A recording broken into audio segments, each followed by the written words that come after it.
RFM Matin. RFM Matin. Émission bi yeewu Sénégal. Babacar Fall. RFM Matin 7h40 sunu gan maître Aliou Sow ñu ngi lay nuyu. maa ngi leen di nuyu leen di fay.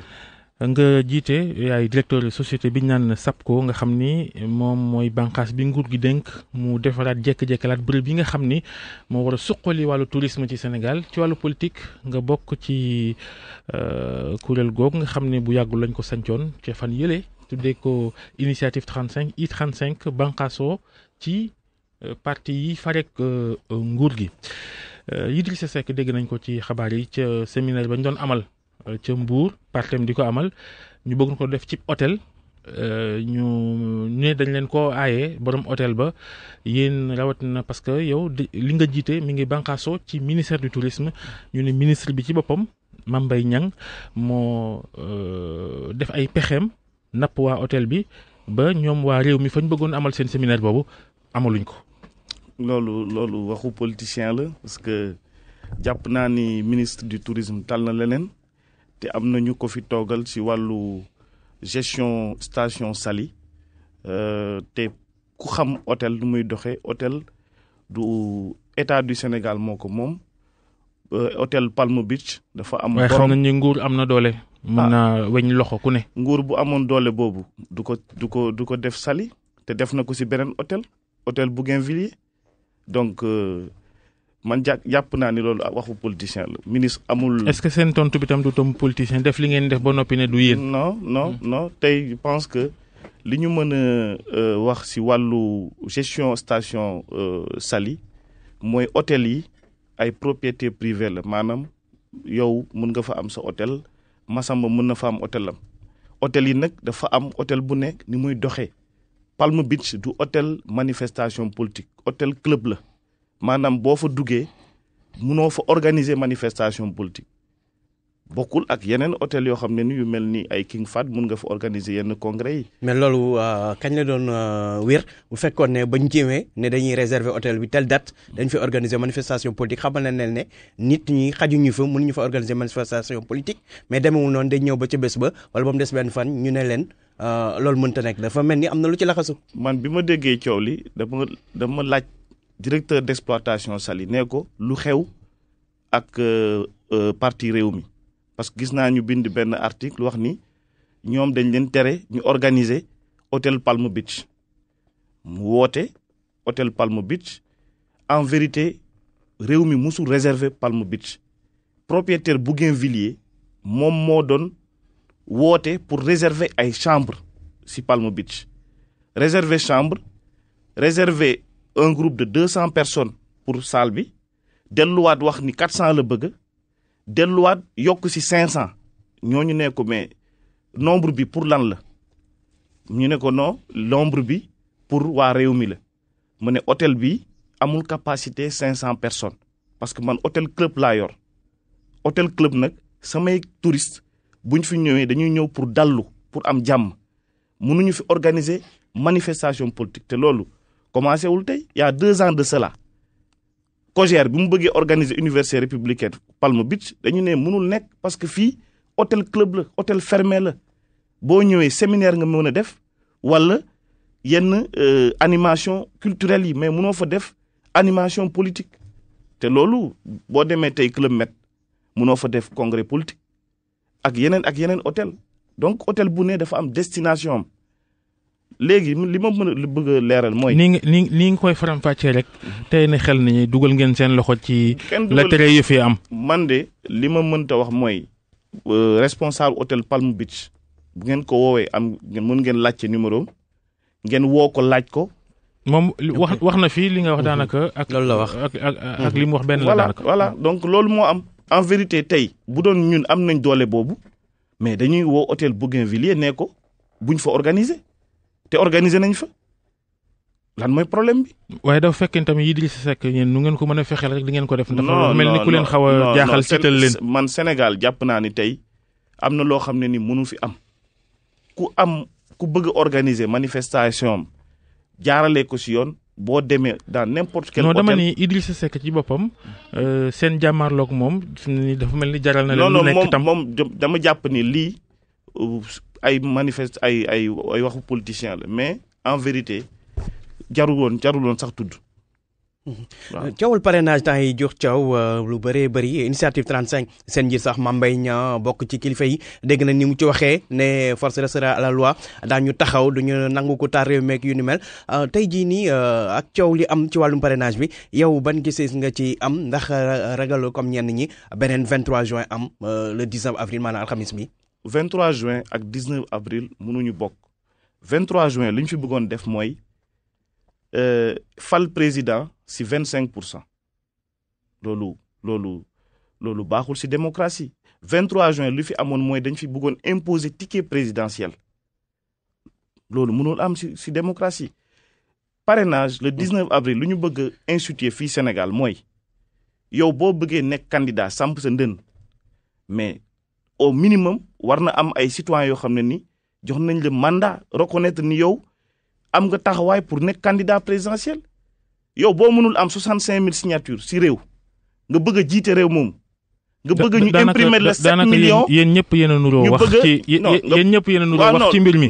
xam nga yow avocat nga sax xam màcc ci wàllu yoon. waaw waaye mënuñoo def référendum bërki dem na dañuy soppi constitution bi ñu dox ba ci yàgg mu mel ni da ngeen seen ni am na luy waaj a dal seen kaw ngeen ni nañ soppi doxalin wi soppi règlement yi teengal yëf yi éliminer ay nit ngir mën a xëy na seen candidat bu dee day présenté wu waat mën a falu ci anam bu gën a yomb. non ñun dañ nekk di tabax démocratie Sénégal.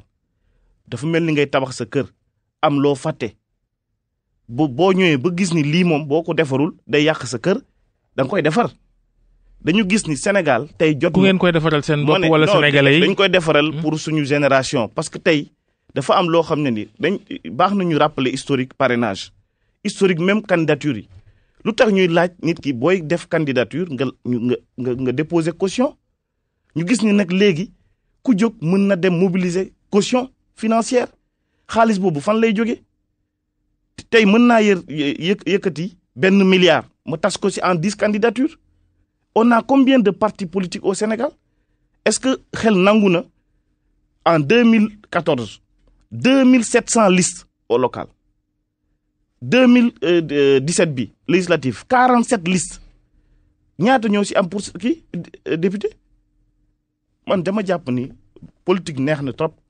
mais bu ñuy defar réew il faut que au moins si yenn question yi ñu toog waxtaan. mais nag problème foofu la nekkee waxtaan yooyu juboo moo ci amul dafa mel ni nguur gi dafa ñëw rek xëy bëgg a jaay doole ci wàllu parrainage bi alors que juboo amu ci ba ñëpp waxtaan. président nee na ñëw leen ñu waxtaan.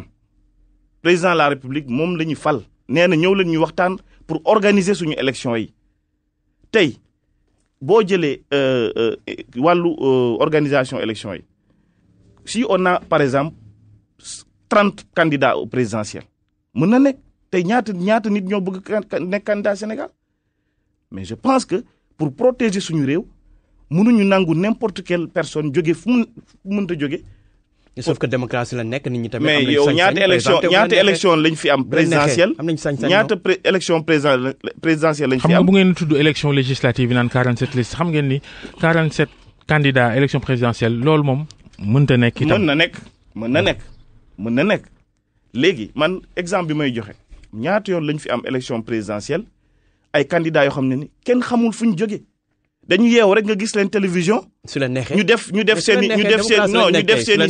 ñu def seeni slogan nee la ay candidats lañ sénégalais yi sax dañuy laajte mais kii kan la fan la jóge parce que justement am na benn groupe wala benn lobby bu ko jox xaalis mu ñëw présenté wu versé na xaalisam mën na présenté wu non. dama yaakaar ni tey loi sur le parrainage dafa delloo citoyen pouvoir ne citoyen bi ñii bëgg a nekk candidat foog ñu wax ak yow ku mënul dajale 65 000 signatures waruñu mobiliser 400 millions contribuables sénégalais pour di ko imprimer ay bulletins. beneen bi mooy tey candidature présidentielle mais dafa nekk loo xam ne lu sérieux la.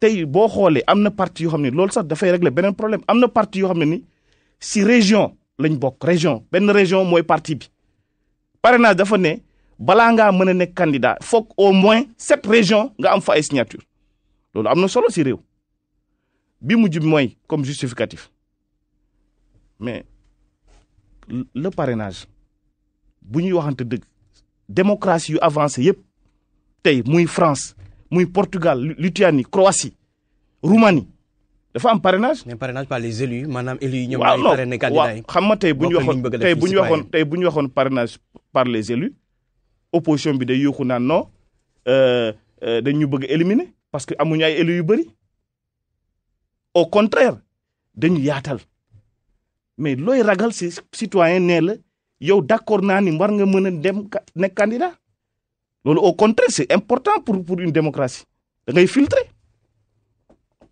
est-ce que bu ñu sàkkoon pexe ci Macky Sall ci jamonoom teengal yëf yi xëy na tam bu kar ko du mën a nekk président parce que. président Macky Sall kenn mënu ko woon kar ci loolu parce que koo xam ne ni. dafa def mouvement politique. dafa def mouvement estudiantin. dafa nekk maire d'une ville. nekk DG d'une société. jaar nekk ministre de l'intérieur. lépp ay bëmax la nekk premier ministre. lépp du pexem de. gérer assemblée nationale. ay bëmax la mu dem non rek kooku moom. dañ ko bëmax muy tey dem boo ko laajoon 1 million bi mu nekkee opposition boo ko laajoon 1 million d'électeurs yu ko parrainé dina ko am. parce que jaar-jaaram la. beneen coow parrainage bi mën ngaa wut say signature dem ca conseil constitutionnel mu. non loolu am na recours loolu moom c'est-à-dire léegi. et puis beneen problème bi mooy. est-ce que loolu xel nangu na ñu ne candidature indépendant yi il faut nga am parrainage. 10 000 candidats mais pas ci ay 65 000. non 10 000 à l'époque 10 000 la woon. pour nga nekk candidate indépendante. lan moo tax ñu war a obligé candidature indépendante mu am 10 000 signatures parti politique yoo xam ne ni amuñu sax siège fonctionné wuñu élection la ñuy xaar ñu def tontine électorale. loolu quand même. yéen journalistes yi war ngeen si wax. parti yooyu n'est-ce pas nguur gi moo leen reconnaître. non xam nga non du nguur loi moo leen reconnaître du nguur loi bi moo leen reconnaître. loi moo reconnaître si wàllu liberté créer parti. kon am nañu sañ-sañ taxaw mais am na différence entre liberté nga créer parti ak organisation élection dañuy wax organisation élection dañ koy organiser élection nawetaan sax dañ koy organiser amul élection buñ dul organiser. loolu dafa war a leer Sénégal. léegi tey jii nii ñu bëri ragal fitna stabilité donte société civile mi ngi ciy dox ak yooyu est-ce que gisoon ne xëy na li gënoon mooy waxtaan bàyyi société civile dox ñu daal di pousse mbir yi su ko defee fexe ba jàmm am moo gën ñu forcé mu indi leneen jot leneen ci réew mi lu dul gën. xam nga dialogue politique mooy lan am nañ initiative pour organiser élection présidentielle wax ni dañuy def parrainage président woote. ne opposition ñëw leen ñu waxtaan si. ñoo jamono ji moo tax en 2016 loolu waxtaan nañ si gis ngeen tey à la une journaux yi parti yu bëri tey ñu ngi wax si ñëwoon looñu d'accord nañ loolu lu tax ñuy ñëw ba léegi nii bañ parce que war nañ bañ rek bañ sans raison président nee na même bu dee 1% bi dafa diis si yéen parce que amu leen électeur mën naa leen wàññil ko kay léegi nag bu ñëwee ba.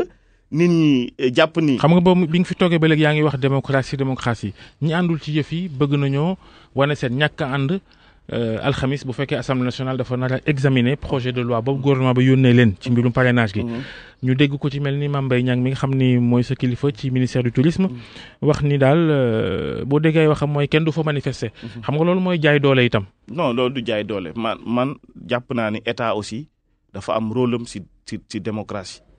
parti politique yi am nañ seen rôle mais état aussi dafa war a taxaw debout pour wane ni fii kenn du nangu ñuy taal réew mi di ko yàq. ban taal réew 23 juin. dañ leen a mayoon yéen ngeen dem buntu assemblée. non 23 juin ak fii bokkul 23 juin. lu kan moo ko wutale xanaa lépp démocratie ak wax sa xalaat am na proposition yoo xam ne ni ay proposition li professeur Ismaïla Madior Fall doon wax déconsolidante mooy maanaam yoo xam ne ni day yàq démocratie. am na proposition xam ne consolidante mooy ànduma ci projet de loi loolu lan moo ci lan moo ci graw demal France tey ñan ñoo est-ce que may nañ président Macron mu ngi def ay réformes est-ce que may nañ citoyen français muy dem di taal dëkk bi. ñi waxoon dañuy taal dëkk bi boo demee États-Unis am na ay proposition lan moo leen wax dañuy taal dëkk bi dañuy manifester taxaw ne ànduma ci projet de loi non entre manifester ak taal dëkk ñun xam nañ bu baax. nit ñi lan lañ bëgg a def. ñoom ñoo la wax dañuy taal dëkk bi. dégg nañ fi ay déclaration boo ñëwee ba naan li xewoon 23 juin moo fi xew. ñun déggaguñ fii ku ni day taal dëkk bi non bu ñuy comparer 23 juin ak 19 avril mooy maanaam am na ay pexe yu lalu si ginnaaw te loolu nag quand même ce pays là. dëkk bi mais yaa ngi wax état am na moyen encadrer manifestation. non encadrer manifestation am na fii Sénégal encadrer manifestation dafa am à plusieurs reprises ay procédures am bu ñuy autoriser manifestation dañuy nangu ni autoriser nañu manifestation. finalement yéen a bëgg a yee fitna ndax manifestation bi 23 juin dañ ko autorisé woon. ma ne yéen a bëgg a yee fitna 23 juin dañ ko autorisé woon. waaw lu tax du ngeen autorisé 19 avril autorisé wuñ ko. lu tax du ngeen ko autorisé. non duñ est-ce que nañ. loolu mooy jaay doole. non du jaay doole. si jaay doole la. ma ne booy autorisé loo xam ne nii musiba la si dëkk bi baaxul. ku leen ngay wax musiba autorisé la ñoo xam ne nii dañuy ñëw manifestement pour taal dëkk bi. loolu déggoo ko fenn. ah non Sénégal laa dëkk nag maa ngi dégg déclaration yi des déclarations musclées. mais yow 23 juin nga xeexoon ngir loolu bañ a jàll bokk ci société civile tey nga tenir beneen discours boo xam ne c'est complètement différent. man 23 est-ce que du ne parce que tey jii position dafa changé rek moo tax nga changé discours non man 23 juin jàpp naa ni bépp démocrate mën na yëkkati kàddoom pour ñaawlu li ñu bëggoon def ci suñu démocratie mais tey le 19 avril kuy waxal yàlla parrainage bi dafa am solo pour kaaraange réew mi tey ñu ngi wax ay affaire terrorisme ay nit di yor ay milliards pour dugal ko ci ay réew. léegi yaa ngi ci terrorisme bi yéen a ngi ay lay rek non ma ne tey benn groupe terroriste mun na yor 2-3 milliards ngem ba ay mbërëm dugal ko fii Sénégal. loolu tey ngeen koy soog non mais Sénégal c'est-à-dire ma ne gouverner c'est prévoir.